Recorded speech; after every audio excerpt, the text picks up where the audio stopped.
இன்னைக்கு நம்ம food Wars 20th episode தான் பார்க்க போறோம். எபிசோட ஓபனிங்ல மெகுமி பார்த்தா பயங்கரமா புலம்பிக்கிட்டு இருப்பா. சோ அந்த ஹமாயாவோட சமையல பார்த்தோன்னே இந்த அளவுக்கு ஸ்ட்ராங்கான ஒரு காம்படிட்டர் இருக்கிற அந்த ஃபால் செலக்ஷன்ல தான் நானும் போட்டி போட போறேன்னா இன்னும் ஒரு மாசம் தானே இருக்குது, எப்படி நான் அவனெல்லாம் எதிர்க்க போறேன் அப்படின்னு பயங்கரமா பயந்துகிட்டு இருக்கேன். அப்போ நம்ம ஹீரோ ஒரு மேட்டர் சொல்றான். சோ அந்த மாதிரி அவன் கடையில வேலை பார்க்கும் போது அவனுக்கு ஒத்துக்க விருப்பம் இல்ல அப்படின்னாலும் அவங்க அப்பா பயங்கர திறமசாலி அப்படிங்கறதுல எந்த ஒரு டவுட்டுமே கிடையாது. அப்படி இருந்தாலுமே அவங்க அப்பா பார்த்தா நம்ம ஹீரோ கிட்ட புதுசான மெனு வந்து கிரியேட் பண்ண சொல்லுவாராமா 6வது படிக்கும் போது. அதனால ஐயோ இதை எப்படி நம்ம பண்றது, எப்படி நம்ம இம்ப்ரூவ் ஆகுறது அப்படின்னு சொல்லி கவலைப்பட்டுக்கிட்டு இருந்தா நம்ம எந்த விதத்துல இம்ப்ரூவ் ஆக போறது இல்ல. ஈவன் இந்த ஒரு ஃபால் செலக்ஷன்ல நம்ம போட்டி போடுறது அப்படிங்கிறது கூடமே எந்த விதத்திலயும் நான் எதையும் இழக்க போறது கிடையாது. இங்க நான் தோத்து போய் இந்த இடத்த விட்டு என்ன துரத்தி விட்டாலும் என் கடையில போய் நான் கண்டிப்பா சமைக்க தான் போறேன். அதுல என்ன யாராலையும் தடுக்க முடியாது. அதனால யாரு வந்தாலும் சண்டை செஞ்சு பாக்குறதா பெட்டர்னு சொல்ல மெகுமி கொஞ்சம் மோட்டிவேட் ஆயிருவாளாம். அந்த ஃபால் செலக்ஷன் நடக்கிறதுக்கு ஒரு 6 வாரம் இருக்கு. இருக்கிற எல்லாரும் மசாலா பொருட்களை மெயின் இன்கிரீடியன்டா பயன்படுத்துற மாதிரியான உணவுகளை ப்ரிப்பேர் பண்றதுக்காக தயாராகிறாங்க.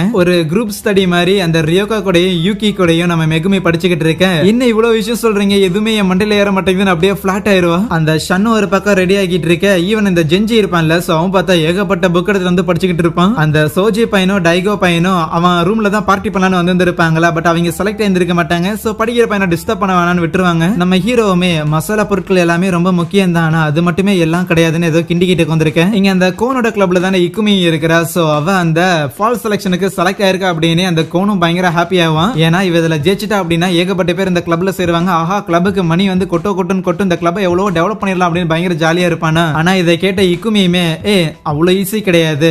ஈவன் நான் மீட்டை ப்ரிப்பேர் பண்றதுல பயங்கர கெத்தா இருக்கலாம், ஆனா அதுல இந்த ஸ்பைசஸ் வந்து ஆட் பண்றது அப்படிங்கிறது கொஞ்சம் ட்ரிக்கி தான் சொல்லுவாளா. அதுவே இந்த டக்குமி பையன் இருக்கிறான்ல, சோ அவன் இட்டாலி கிளம்புறானாமா, ஒரு தடவை போய் அவங்க ரெஸ்டாரண்ட்டை எட்டி பார்த்துட்டு வரலான்னு. ஏன்னா இந்த ஒரு ஃபால் செலக்ஷனே சம்மர் வெக்கேஷன்ல தான் நடக்குது. இவங்க ஆக்சுவலி வெக்கேஷன்ல தான் இருக்கிறாங்க. ஆனா அந்த டக்குமியோட தம்பி எனக்கு சில வேலை எல்லாம் இருக்குது, அதை நான் பார்க்கணும், நீ வேணா போயிட்டு வா அப்படின்னு சொல்லி அவனை அனுப்பி விடுவானா. இன்னொரு பக்கம் ஒரு ரெஸ்டாரண்ட்ல அந்த மியோகோ அப்படின்னு ஒரு பொண்ணை காமிச்சாங்கல்ல, அதான் மெகுமிய சில பசங்க அசிங்கமா பேசும்போது கூட வந்து சப்போர்ட் பண்ணி பேசியிருந்திருப்பாள். அவ வேலை பார்த்துட்டு இருக்கும் போது ஒரு வருஷத்துக்கு முன்னாடி அவளோட கடையில இருக்கிற ஒரு ஹெட் செஃப் என்னன்னா, கண்டிப்பா இந்த மியோகோ பொண்ணுக்கு ஒண்ணுமே தெரிய போறது இல்ல, நான் தான் அவங்க அப்பாக்கு அடுத்தது இந்த ஒரு கடையை எடுத்துக்க போறேன் அப்படின்லாம் பேசியிருந்திருக்க. இதெல்லாம் ஒட்டிக்கிட்டு இருந்திருப்பா. ஆனா அதுக்கப்புறம் அவ செஞ்ச சமையல்லாம் பயங்கர மாசா இருந்திருக்கும். அந்த ஹெட் செஃபே பயங்கரமா ஆச்சரியப்பட்டு இருந்திருப்பாரு. சோ அப்போ மியோகோ வந்து ஒரு சவால் விட்டு இருந்திருப்பா. இப்ப வேணா இந்த கிச்சன் உங்க கண்ட்ரோல்ல இருக்கலாம், பட் இருந்தாலும் ஒரு நாள் நான் இந்த அகாடமில இருந்து கிராஜுவேட் ஆகி நம்பர் 1 பொசிஷன்ல இங்க வந்து நிப்பேன், அன்னைக்கு யாரு தலை சிறந்தவங்க தெரியும்னு சவால் விட்டு இருந்திருப்பா. யாருக்கிட்டையும் தோத்தரக்கூடாது, கண்டிப்பா நம்ம தான் திறமசாலியா இருக்கணும்னு. சோ இப்படியே ஒரு 3 வாரம் போக இன்னும் அந்த ஃபால் செலக்ஷனுக்கு ஒரு 3 வாரம் இருக்கும். அதுக்குள்ள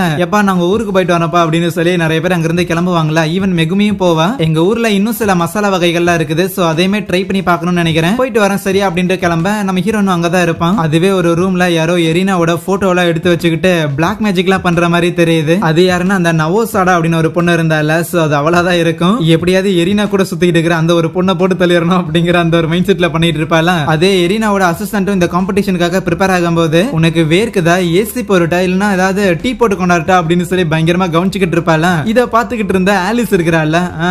எரினா இதுல போட்டி போடல அப்படிங்கிற காரணத்துக்காக என்ன பண்றதுன்னு தெரியாம அவளை கவனிச்சுட்டு இருக்கிறா. நான் ஆல்ரெடி இந்த போட்டியில என்ன பண்ணணும் அப்படிங்கறத முடிவு பண்ணிட்டேன், சோ அதனால எனக்கு போர் அடிக்கு, நான் எரினாவை கவனிச்சுட்டு இருக்கிறேன். இதை கேட்ட கூரோ, ஓகே மேடம் நீங்க ப்ரிப்பேர் பண்ணிட்டீங்க, சரி என் டிஷ்ஷை போய் நான் ப்ரிப்பேர் பண்ணிட்டான்னு கேட்டா, இல்ல நீ எனக்கு கம்பெனி கொடுக்கறதுக்காக கூட இருக்கணும்னு சொல்லிட்டு இருப்பா. இங்க மெகுமி அவளோட சொந்த ஊருக்கு போயிருந்திருக்கால, அவளை பிக்கப் பண்றதுக்காக அவங்க அம்மா வந்திருப்பாங்க. சோ போனோடையுமே அவங்க ஊர்ல ரெஸ்டாரண்ட் வச்சிருந்திருப்பாங்க போல. சோ அதுல போய் குக் பண்ண ஆரம்பிக்கும் போது ஒரு விஷயம் யோசிச்சு பாக்குறா. அந்த மியோகோ சொல்லியிருந்திருப்பால, போய் ஹீரோ ஹெல்ப் பண்ணி தான் நீ அவங்க கூட போட்டி போட்டே அப்படின்னு. சோ ஹீரோ ஹெல்ப் பண்ணது என்னமோ உண்மைதான், பட் இருந்தாலும் இந்த ஒரு ஃபால் செலக்ஷன்ல நான் தான் தனியா நின்று ஏதாவது பண்ணணும் அப்படின்னு பயங்கர டிட்டர்மைண்டா இருக்கிறாளா. அப்படியே பல நாட்கள் கடந்து போகுது.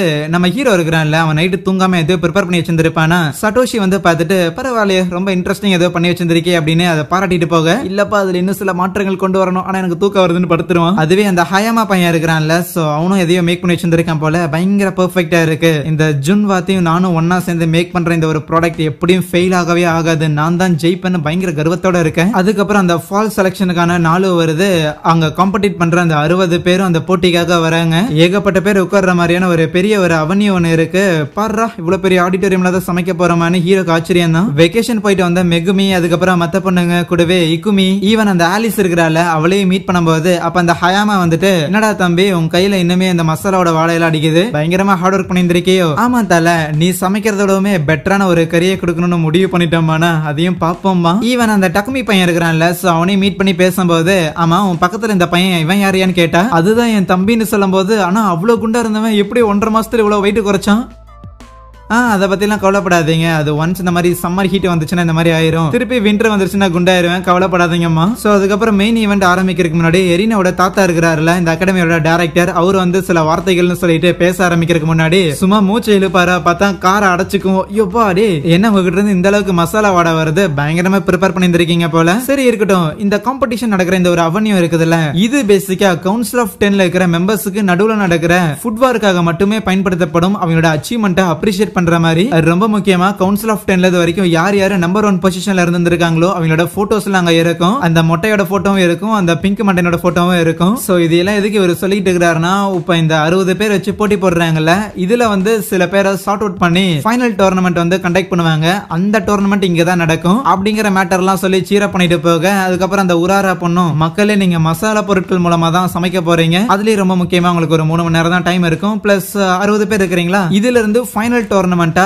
4 பேர் தான் போவீங்க. சோ மொத்தமா 8 பேரு, ஏல இருந்து 4, பில இருந்து 4. இன்னும் 1 மணி நேரத்துல உங்களுக்கு போட்டி நடக்க போகுது. சோ அதனால கிளம்புங்கன்னு அனுப்பி விடும்போது அந்த டக்குமியுமே, டேய் பாருடா உனக்கு எனக்கு தான் ஃபைனல் மேட்ச் இருக்க போகுது அப்படின்னு சொல்லி சேலஞ்ச் எல்லாம் பண்ணிட்டு இருப்பான் ஹீரோட்ட. சோ அதுக்கப்புறம் அந்த இடத்துல சமையலுமே ஆரம்பிக்குதா. கவுன்சில் ஆஃப் 10 சேர்ந்தவங்களும் அங்க இருக்கிறாங்க. சோ அப்போ இவங்கள ஜட்ஜ் பண்றதுக்காக இந்த கரி வேர்ல்டோட குயின் என்று அழைக்கப்படுகிற நட்சுமி அப்படிங்கிற ஒரு லேடியை கூப்பிட்டு இருந்திருப்பாங்க. சோ அது அந்த ஐசனோட இன்ஃபுளுன்ஸா தான் இருக்கும். நீ கூப்பிட்டாங்கிற ஒரே காரணத்துக்காக வந்திருக்கேன், ஆனா இங்க இருக்கிற சாதாரண ஸ்டூடெண்ட்ஸ் அவங்களோட சமையலை வச்சு என்ன இம்ப்ரெஸ் பண்ணுவாங்க அப்படின்னு நான் என்னைக்கும் நினைக்கவும் போறது இல்லம்பா. அதுவே அந்த பி டீமோட மெயின் ஜட்ஜ் பார்த்தா இந்த நட்சுமையோட தங்கச்சியா இருக்கும். அவங்க என்னன்னா அங்க இருக்கிற நம்ம சட்டோஷி இருக்கிறான்ல, சோ அவனை அவங்களோட கடைக்கு கூப்பிட்டு இருப்பாங்க. நீ ஒரு ஸ்டூடெண்டா இருந்தாலும் பரவாயில்ல, போய் ஸ்கூல்ல டிராப் அவுட் பண்ணிட்டு வந்துரு, உனக்கு எப்பவுமே வேலை இருக்கிற மாதிரி நாங்க பாத்துக்கிறோம் அப்படின்னு கேட்டுக்கிட்டே இருப்பா. ஏகப்படோட கேட்டிருந்திருப்பா போல, இவன் ரிஜெக்ட் பண்ணிருப்பான். முதல்ல நம்ம டக்குமி தான் அவளோட கண்ணுக்கு படுறான். ஏன்னா அந்த பையன் ஏதோ இட்டாலியில இருந்து வந்தான் அப்படின்னு கேள்விப்பட்டிருந்திருக்கேன். டக்குமியோட தம்பியுமே அங்க பி டீம்ல தான் போட்டி போடுறான். ஈவன் நம்ம யூகி இருக்கிறாள், அவளுமே யூகியை சீர பண்றதுக்காக அந்த சோஜியும் டைகவும் அங்க வந்து இருப்பாங்க. எரினாவோட அசிஸ்டன்ட் பொண்ணு இருப்பால, சோ அவளும் அங்கதான் இருப்பா பி டீம்ல. அந்த ஆலிஸும் அங்கதான் சமைச்சுக்கிட்டு இருக்க. பக்கத்துல ஏதோ பெரிய மிஷின் மாதிரி இருக்குமா, என்னதுன்னு ஒண்ணுமே புரியாம பசங்களும் பாத்துட்டு இருப்பாங்க. அந்த நவோசாடா அப்படின்னு ஒரு பொண்ணு இருப்பால, சோ அவளும் ஏதோ சூனிய மாதிரி சம்திங் ஏதோ சமைச்சுக்கிட்டு இருப்பால. அந்த மியோகோ அப்படிங்கிற ஒரு பொண்ணு, சோ அவளுமே பி டீம்ல தான் இருப்பா. அங்க இருக்கிற சில ஜட்ஜஸுமே பரவாயில்லையே, அந்த மியோகோ பொண்ணு ஏதோ வித்தியாசமா பண்ணிட்டு இருக்கிறா. சோ அவ எந்த அளவுக்கு சமைப்பா அப்படின்னு கொஞ்சம் இன்ட்ரெஸ்ட் காட்டும் போது, அந்த நட்சுமையோட தங்கச்சி இருக்கிறாள், சோ அவ என்னன்னா இந்த 30 பேரையுமே நான் என்னோட கம்பெனிக்கு எடுத்துக்கலாம்னு இருக்கிறேன் அப்படின்னு யோசிச்சுக்கிட்டு இருக்கேன். ஆனா அந்த ஒருத்தி மட்டும் வேணாம் அப்படின்னு சொல்லுவா. அது நம்ம மெகுமையா இருக்கும். இதை கேட்ட சட்டோஷி, நீங்க அந்த அளவுக்கு வேகமா முடிவுக்கு வரது சரியில்லை அப்படின்னு சொல்ல, இங்க இக்குமி இருக்கிறாள், சோ அவ ஏடிஎம்ல தான் இருப்பா. அவளை சீர பண்றதுக்காக கோன் கூட்டத்துல இருந்து கத்திக்கிட்டு இருக்கேன். ஈவன் அந்த ஆலிஸோட அல்லக்கை அந்த கூரோ அப்படின்னு ஒரு பையன் இருப்பான்ல, அவன் அவ்வளவு நேரம் பொறுமையா கிண்டிக்கிட்டு இருந்தாவனும், ஓகே இனிமேல் ஆரம்பிப்போமா அப்படின்னு சொல்லி நம்ம ஹீரோ மாதிரி துண்டு எடுத்து கட்டினவனே பயங்கர அக்ரெசிவ் மாதிரி சமைக்க ஆரம்பிக்கிறானா. ஈவன் அந்த ஜெஞ்சி ஏதோ நூடுல்ஸ் மாதிரி பண்ணிக்கிட்டு இருக்கிறான். அந்த ரியோகோ பொண்ணு சம்திங் எதையோ பண்றா. அதே ஏடிஎம்ல தான் அந்த ஹயாமா பையனும் இருக்கிறான்ல, சோ அவன் சம்திங் எதையோ ப்ரிப்பேர் பண்ணிட்டு அப்படியே அதோட ஸ்மெல் பார்த்தா லைக் அந்த இடமே ஃபுல்லா ஸ்ப்ரெட் ஆக ஆரம்பிக்குது. இருக்கிற எல்லாரும் ஸ்மெல் பண்ணி பார்த்துட்டு வாவ் இதுவே சூப்பரா இருக்கேன்னு சொல்லி பயங்கரமா எச்சி ஊத்திக்கிட்டு இருக்கேன். அதையே ஓவர் ஷேடோ பண்ற மாதிரி